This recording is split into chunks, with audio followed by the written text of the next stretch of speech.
Welcome back to the In the Turnbuckle podcast. Monday Night Raw has not long gone off the air, a few short hours ago. So we're going to get on with reviewing the show. What lots happened on Monday Night Raw. It was Pat McAfee's last one until January, which is a bit of a shame. I like Pat McAfee personally on commentary. He goes off now to do the college football, which is returned. I thought he was going to do a dual role. There was talk about him doing a dual role, but unfortunately, not happening. He will be away from WWE now until January of 2025.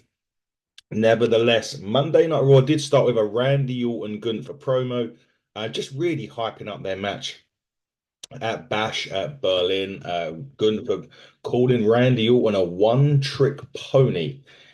Quite interestingly enough, because he's only got one move, the RKO, but it is the most devastating move, or the most devastating three letters in sports entertainment anyway. But yes, they had their match at Bash at Berlin in just about 2 weeks' time, maybe less, 11 days before their match at Bash at Berlin. Ludwig Kaiser does try to get involved at the end or at the end of this match. Him and Orton start brawling. Orton turns around into a big clothesline from Gunther as they end that particular segment, the opening segment of Raw, with Gunther and Imperium standing tall. But it does set up the main event between Randy Orton and Ludwig Kaiser. Now, interestingly enough, The Undertaker has come out. He wasn't on Raw. This is a side note. It come out and basically was full of praise for Ludwig Kaiser. He said he had a long talk with him. I think it was a SummerSlam or around that time, and he said he is a star in the making.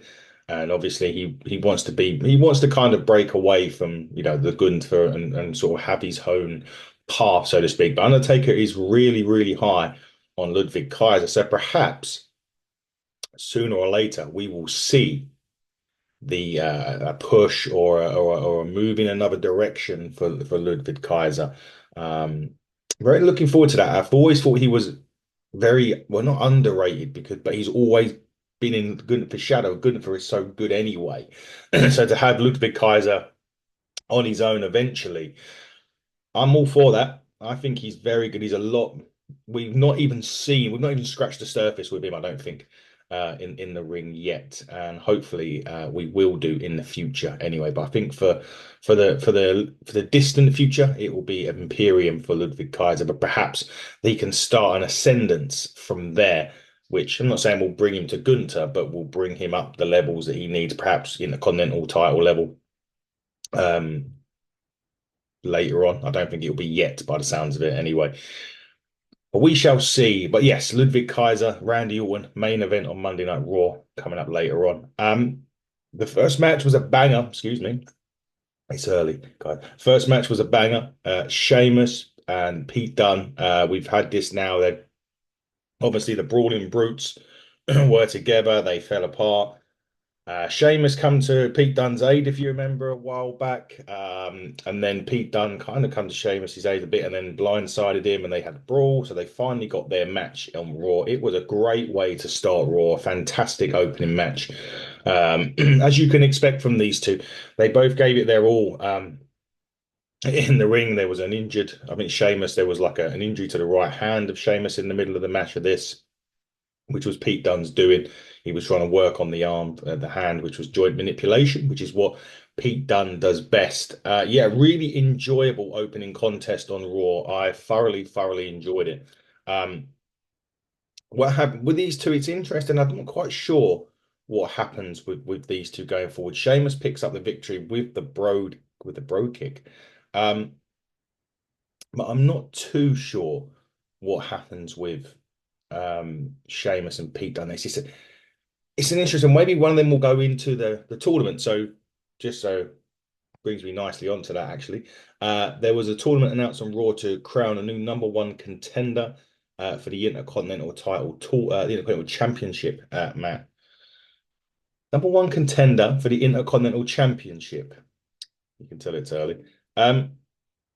In which we know that Jey Uso is involved in that. He was having a bit of a backstage hit. So looking like at the minute, the Jey Uso move to the Bloodline storyline isn't quite ready to start yet. So it looks as if Roman and Co have got some couple more weeks or so before we see their likes of Jey Uso on SmackDown and maybe coming to the aid of the brothers, so to speak, or the bloodline later on at a later date. But it ain't going to be anytime soon because he is in the Intercontinental title tournament. So maybe Pete Dunne or Sheamus or both could be in that tournament. I believe that starts next week. I'll have to check my notes as we move back down the list because I have got what's on next week's Raw or what's been announced for next week's Raw already for next week. So we'll have a look at that. So, but yeah, not sure what happens to these two. It's kind of, again, there's a lot of wrestlers at the moment that kind of doing a little bit of limbo. I know Pete Dunne's been down at NXT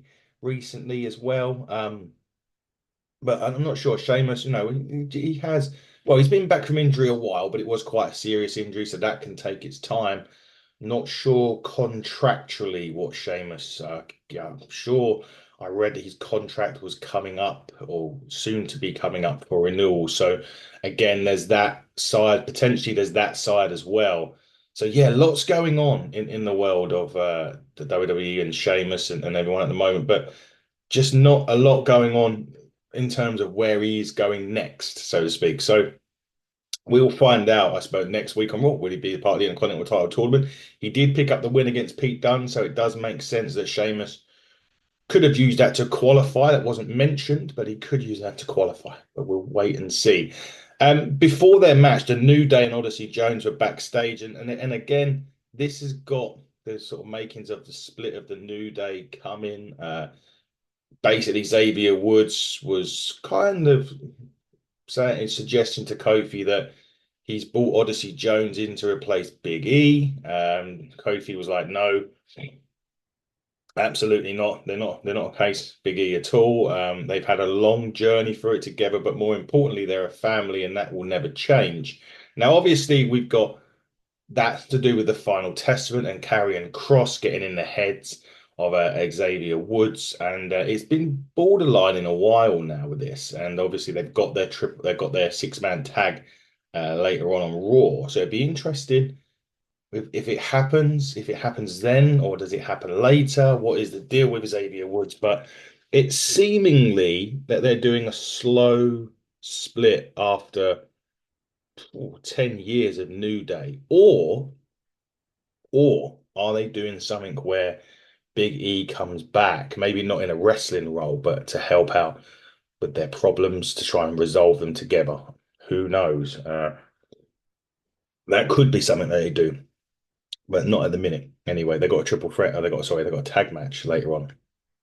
Um, Next one on the list, Ivy Nile and Maxine Dupree. So this all started last week with Ivy Nile finally siding with American Made. We had to wait a while to see where she was going to do. It was pretty obvious. You saw the weeks and months go past where Gable was talking to them all, trying to get the Creed brothers and Ivy Nile on side. It finally happened last week. Um, Maxine Dupree started this match like a rocket. She was all over her. She threw her over the ring, threw her over the announce table. But then Niall started to transition into the ground and pound attack that she's really good at. Um, it all started, well, the forearm shiver. Sorry, she stomps on Dupree's chest. She was really starting to annihilate Dupree at this point. You know what's coming. Lights go out. Wyatt 6 appears. Nikki Cross was all over Ivy Nile, the White Six brawl with American Made. And in the midst of all of that, Uncle Howdy hits Chad Gable with Sister Abigail. Obviously, the match was absolute no contest. However, look, with this now, with this whole, America, I like American Made. I think there's something there for that. I really do. I think there's titles there. They could, they could quite easily win the men's tag teams, the Intercontinental, and the women's championship. They could easily do it if that's where, the route that Triple H wants to go down with them. But they are so good. Every one of them individually as a team, they're really good. The Wyatt Six thing, I kind of hope isn't going on too much longer with American Made because they can't keep eating defeats. That's the thing. And hopefully the White Six have other targets in mind that they can go for after this, because I'm really I really want to see American Made come out and be as good as they can be. And I just feel at the minute that all they're going to be doing, all they are at the moment, is fodder for the Wyatt Six. And I don't want it to carry on because the talent is there. The team's great. I mean, this is like Team Angle with a female valet, that they never had, and a great wrestler in Ivy Nile as well. So there is so much there that it just I don't know. They just need to start picking up wins, and they're not going to do that. Picking up wins against the White Six, it's just not going to happen. And then you have too many defeats where the believability of the group has gone. So I don't know. I think they kind of need to nip this one in the bud now, and then move the White Six onto their next victims or their next people that they want to attack, and just make American Made. Jesus, this morning I'm struggling. I don't know why. Make American Made into the team that they should be, which is a real dominant team in wrestling. So we'll wait and see, though. There is another week on Raw. I know there's a match next week with involving the White Six and American Made, which we'll get to. But let's get to a match now that's made official for Bash at Berlin. It's CM Punk, it's Drew McIntyre. It is a strap match. This was made official on Raw. They had quite a lengthy promo, as you could imagine. But it's interesting with this. It's obviously about the bracelet. I think that Punk will end up winning this match. And then perhaps it goes to Bad Blood, Hell in a Cell. I know that's a match that CM Punk said he didn't want when he was doing an interview. I thought he was doing a Comic Con or something like that. He said he didn't want a Hell in a Cell match. He didn't come back for a Hell in a Cell match. But I believe that's the route that they're taking for a third match. Maybe he then gets the bracelet back properly at that point. Maybe Drew McIntyre finds a way of him not getting it after the strap match, which I think Punk will win. Um, and then he'll get it back at the Bad Blood Hell in the Cell match where he beats Drew McIntyre the second time. And then that kind of finishes that off, and then Punk can then steer into another direction. McIntyre can perhaps go into another direction. It would have obviously been Seth Rollins, I think, next for Punk. Unfortunately, Seth is really injured. I mean, it wasn't just at the hands of Bronson Reed. I think he'd been suffering with injuries for a while, and these injuries are now described as chronic injuries, which could put him out of action for the remainder of 2024, although that hasn't been confirmed yet. I hope that Seth comes back. He will need to come back and have a bit of a program with Bronson Reed before he reaches CM Punk again. So I don't know when that will happen, but he will need to come back and do that, and then go for Punk, and then we'll see, so to speak. So Punk will need to move on after Bad Blood. I think we've still got another couple of months left of this. I think Bad Blood's at the start of October, I want to say. After we've got a long build after Bash at Berlin to get to Bad Blood. I think there's like 5 weeks or so between Bad Blood and between Bash at Berlin and Bad Blood. So plenty of time for things to happen. But my belief will be that Punk will have Drew McIntyre Hell in a Cell at Bad Blood, and Seth was going to be next, but then after that, Punk will go on to maybe even Gunter at that point. Maybe he will go for the title at that point. I don't know anybody else. Punk, there's always kind of been Seth and Drew. There hasn't really been an in between. So unless they create an in between, which they could do, it would have to probably be Gunter at that point. But we will. We've got a little bit of time to wait for that, yeah. So let's wait and see what happens. The tag team match now with the 6-man tag, the New Day, Odyssey Jones against the Final Testament was next. The New Day did pick up the win. It was Odyssey Jones with the Journey's End. There was a little bit in this match where uh, they had a bit where I think Kofi was looking for the tag. I think he tagged Odyssey Jones, and the face of Xavier Woods wasn't too happy about it. But So I think we're not finished with this yet. It does feel like we're not. I was hoping that this would be the end because again, Final Testament had been around since the SmackDown. They was on SmackDown. They never really done anything on there. There was stuff with Bobby Lashley and the Profits. It never really materialized. And on Raw, he's been targeting the New Day, but again, it just never materialized into anything at all. The final, and they've got, and you look at them, and you look at Karrion Cross, and you look at Akam and Razor. They're guys that shouldn't be losing every single week. I mean, Akam and Razor are brutes. Karrion Cross is no slouch, and you just think, what is going on with those? Because it just feels like right now they're not. It's just not happening on Raw. It's not happening on SmackDown. Do they need to go back down to NXT and have a run or something? Because whatever WWE are doing with them, it's not working at all. That's it's a shame because they're three extremely talented guys. Obviously, there's a story following up with the New Day, with Odyssey Jones, with Xavier Woods, Kofi Kingston. I get that, but they have just. I mean, they. I don't think they've hardly won a match since they've got together, which is a real shame because they're really talented. And again, is this a whole roster thing? Is this obviously there was on the SmackDown, which we know all about. They had so much stuff going on. It's been difficult to get time on there. I don't know. I just feel like they're missing a trick with these guys, with these ones, and I just don't know how they can get them to be what they need to be. Maybe they do need to go down to NXT. I don't know. It's just difficult. It is difficult to put your finger on it, other than booking. But what can they do? And has it got to a stage now where it doesn't really matter what they do?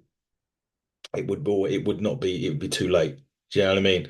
Is it just now it doesn't really matter what they do with Karrion Cross because he's had so much, they've just not done anything with him for so long, and then they've not managed to get anything going with him. Is it now too late? Was that whole thing when they brought him up on his own with the mask with under Vince just too much? Because if I remember right, he come up and the first thing he done was lose to Jeff Hardy in a matter of seconds, I think. Did that kill it straight away for Karrion Cross? Maybe, maybe it did, and it's such a shame because he's a talented guy, but yeah, we'll see what happens. New Day and Odyssey Jones. I still think there's a story there. Are they going to split the New Day up after all this time? My question, I suppose, to that is it even worth them splitting the New Day up after all this time? It has been 10 or so years. What are they going to gain out of it in terms of, value, really? Because I mean, I think they're still decent merchandise sellers. They were they were on top of merchandise for ages in terms of money they were making the company. I'm sure they're still making some money in their merchandise. Is there any point really in switching this up and changing the New Day and sort of finishing the New Day off? Is there any point in them doing that unless there's a bigger story to be had with Big E? We know that at the moment his neck still isn't healing right. He's fine in terms of, he can have a normal life, so to speak, but he can't get, they will not clear him to get into the ring. So it's unless they know something that we don't, and hey, it wouldn't be the first time that he's kept things have been kept on the D-low, then, in that case, then perhaps there is a bigger story to be told. But right now, I don't see any value in them splitting up the New Day at all. That's just a personal opinion. Anyway, we spoke about Bronson Reed and what he done to Seth Rollins. Miz must have really pissed off Adam Pearce this week. He got Bronson Reed in a no DQ match. Whew, yeah, I wouldn't want that. Ultimately, I mean, the Miz held his own, but he did end up getting put through the table with a Death Valley driver, done the tsunami. Reed picks up the victory on this, which, to be fair to Miz and everything else, wasn't a big surprise that he was picking up victories, that he was picking up this particular victory. However, as he was preparing for another tsunami, Braun Strowman comes out and well, prevents any more damage being done. So it looks as though there's a segue now between for Bronson Reed, and that segue is the monster upon monsters, the monster upon men. Braun Strowman seems to be the man that now Bronson Reed's going to have an issue with, which is going to be a good old meat slapper. Braun Strowman can have really good, it's actually have some really good matches. So I think this will be actually be a really good little mini feud for Bronson Reed to get stuck into. I fully expect Bronson to come out on top on this. Braun Strowman has not, again, he come back. He hasn't really done a lot. He had that big severe, that really serious injury, which he's come back from. He's been doing bits ever since, but he hasn't been weekly on the telly, weekly on Raw, weekly having matches. So to go in there now with someone like Braun Strowman could really be good. Actually, I'm looking forward to seeing those two get it on in a, as I like to say, the good old-fashioned meat slapping match. Really fun, good, and a good little side feud for Bronson while Seth Rollins is recuperating. And obviously, there may be more than one feud for Bronson to be having while we wait for Seth. We don't know how long Seth is due out for. We mentioned earlier that Sheamus got his victory with Pete Dunne. Now, eventually, we know what's coming for next for Sheamus in a sense of Ludwig Kaiser. While Sheamus was backstage, Ludwig come up to him and basically said they're one for one, and they kind of need to settle their differences. And Sheamus was all happy for that at any time that they want. And obviously, next week, um, there is a next week, I think they maybe will be having their match. They can't do it this week because Ludwig Kaiser has Randy Orton in the main event. So, but although Sheamus was probably down for a fight there and then if he could have had it, but there we go. Um, but I am very interested in that match. The first couple of matches I had were actually really good. So to have a rubber match to come, Ludwig Kaiser and Sheamus, I'm looking forward to that. I'm all for that.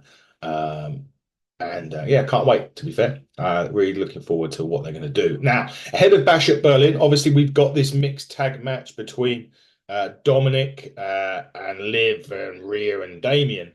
This week on Raw, they had a match. It was Dominic versus Damien Priest.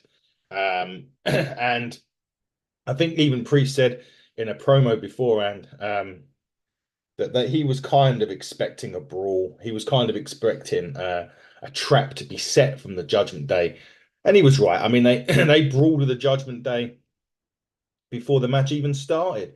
As he's making his entrance, they was brawling away with Finn. He was grabbing the chair. JD McDonough stopped him. Every time there was something going on, or every time Damien was getting the upper hand, another member of the Judgment Day would get up. Um, Rhea come out with this. She started clearing the announce table.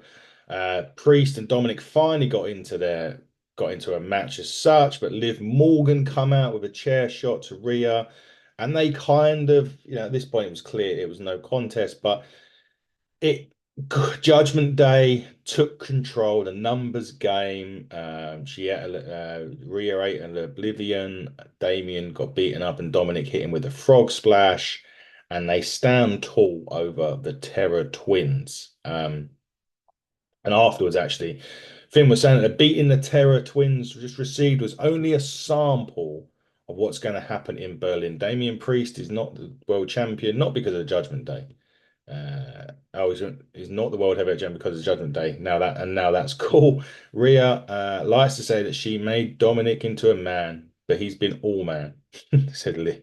Bash of Berlin, Liv plans to make Rhea her bitch, and Dom likes it when Liv talks dirty. Well, there we go. That's a big one for the Judgment Day. Looking forward to their match at Bash of Berlin. I think it will go into separate matches after that. I still think we're going to get Liv and Rhea one-on-one again. Damien may go to Finn after. I think Dominic. My belief would be Finn would be next, but he is tag team champion, so we might have to wait a bit long. I don't know how they'll do that, but we'll find out. But speaking of tag team champions, that brings me to the Unholy Union. They had a triple threat tag match for the Women's Championship against Pure Fusion Collective, Zoe Stark, Shayna Baszler with Sonya Deville, and Damage Control. This was actually a really good six-woman tag, actually. Again, it's great to see him showcasing the talent. They're getting some time in the ring as well. It was quite a decent length match for these six. The victory was for the Unholy Union still, with Alba Fire connecting with the Swanton Bomb to pick up the victory. But um, I like all of these groups actually. I mean, Damage Control been around long enough. Are they a face in it? I don't know if I'm quite there with Damage Control being a face yet. I've not got my head around it. Then, yeah, I don't know. Bailey's face turn hasn't really worked, so I don't know. That one I'm still kind of figuring out, so to speak. But the other two, Pure Fusion Collective, they're a new, obviously a new team. I like them though. Zoe Stark's very underrated. Shayna Baszler was a killer in NXT. She's never really got to that stage in WWE on the main roster where she was a killer in NXT. But I'm not sure having Sonya Deville there, who can also wrestle and be a ballet at the same time, works. And obviously, the tag team champions are the tag team champions. So they may have other, you know, they may have some other matches to come. But I'm really looking, I liked it. I thought it was to be honest, it's quite an underrated match, that one. And say six women that can go. I'm very much looking forward to seeing what's next for that division on Raw. Now, someone that was in the Intercontinental title tournament, I mentioned it earlier on, is Jay Uso.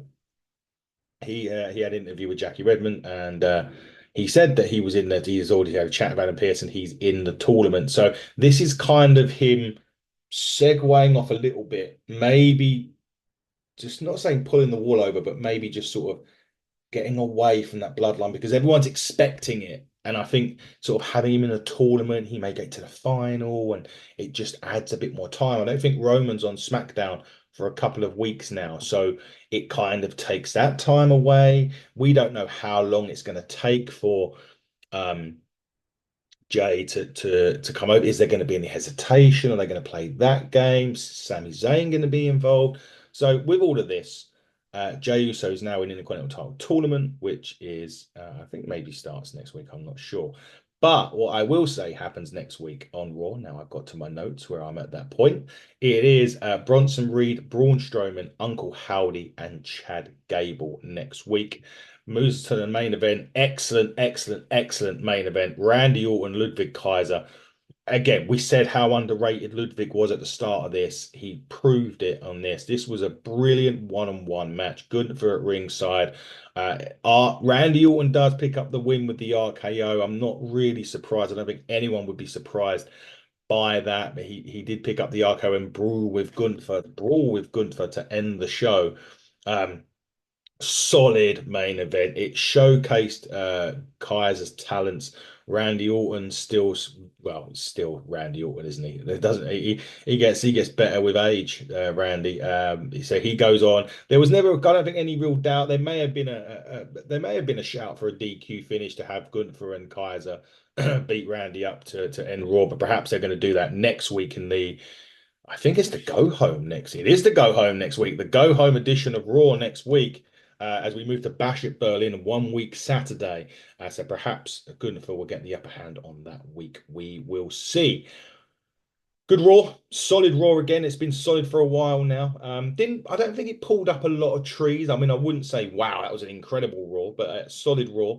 Um, this week leading into Bash at Berlin. We've got one more Raw left, so that'd be interesting to see what happens next week.